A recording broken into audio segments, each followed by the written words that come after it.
Hey guys, what's going on? My name's Ryan. I play chess, put some of my interesting videos on YouTube.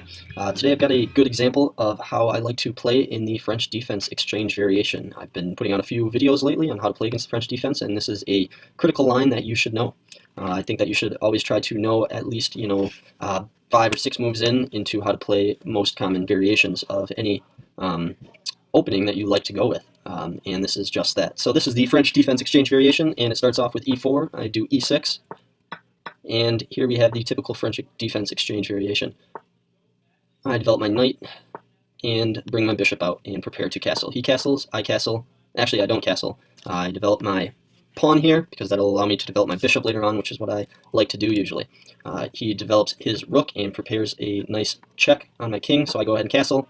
He develops a pawn to open up a window for this bishop, and I don't like this move for a handful of reasons. It's a weak pawn move. He could have taken this space if he wanted to, but he didn't, and we'll see how I kind of exploit that later on in the game. Another problem with this is that it kind of shuts in his bishop here from moving anywhere but back. I just think it's kind of a half-development move, and he had better options. I go ahead and take advantage of the fact that he didn't push this pawn all the way here and take my space on the queen side.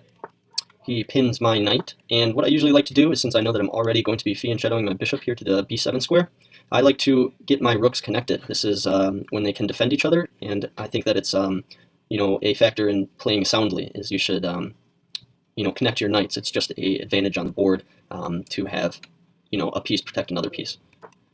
He develops this knight and attacks this. I get my queen out of the way, and this is another advantage of connecting the knights, specifically when a Fianchetto'd bishop is pinning one of your knights, is I like to get my queen out of the way and connect these knights, and now this pawn is defended because this knight can recapture if he decides to go. He decides to pull his queen down, which is, again, kind of a passive play move.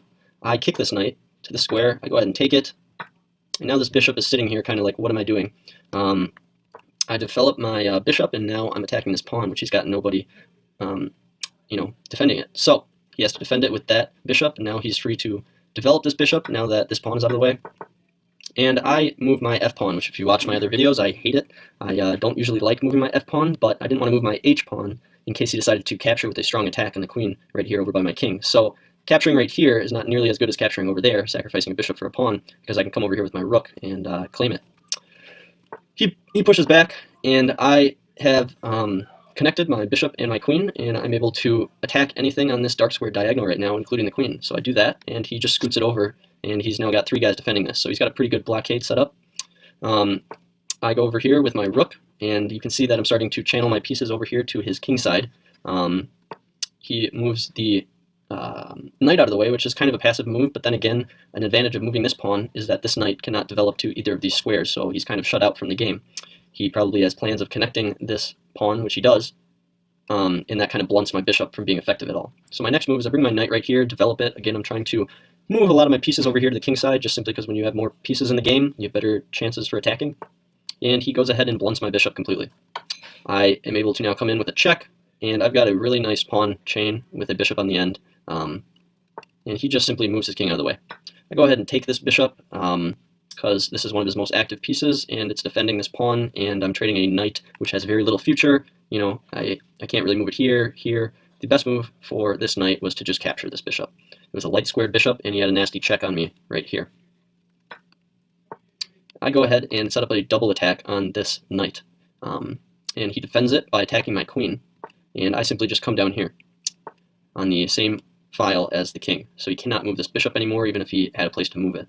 Now, this is the point in the game where I start to win some material. This bishop is only being defended by this pawn, and if you'll just see what happens. So I take here, he takes back, and I take the bishop. Now I've got a strong attack against the king.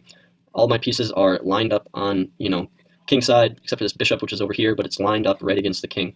So an important thing for you to notice right now is that this pawn is pinned. It's pinned to the king right now because I fianchetto'd this bishop. He moves his queen right here, and I move my king out of the way. Apparently the computer said that this is not my best move, but I just wanted to stop anything from piling up on this diagonal, as well as this check that I didn't like right here. So he goes ahead and moves his rook right here, which is a mistake, because now I'm able to pressure this pawn and potentially win the queen. So I go ahead and do that by pushing this pawn right here, and he moves his queen back and threatens to checkmate me here on g7.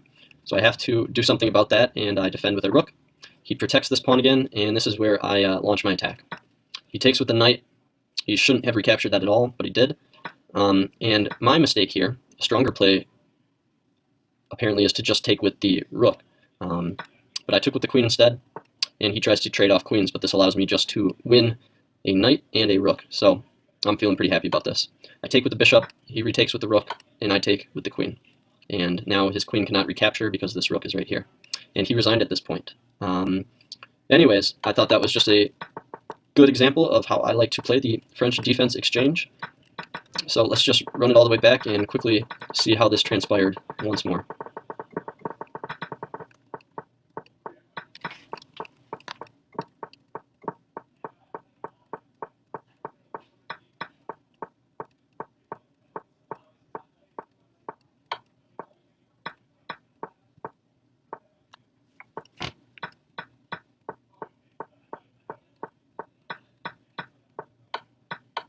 All right, guys, that's how we do it.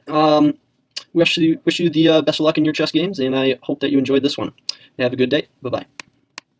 What's up, guys? Thanks again for watching my video here today. I really appreciate it. And if you have any questions about any specific moves or anything about the game, please leave them below. I'd love to answer those. And last but not least, if you got anything out of this video at all, or you just simply enjoyed it, I would highly encourage you to subscribe. It helps me out a lot, and that way you can get in touch with any future videos that I put out. Anyways, have a good rest of your day, and good luck in your chess.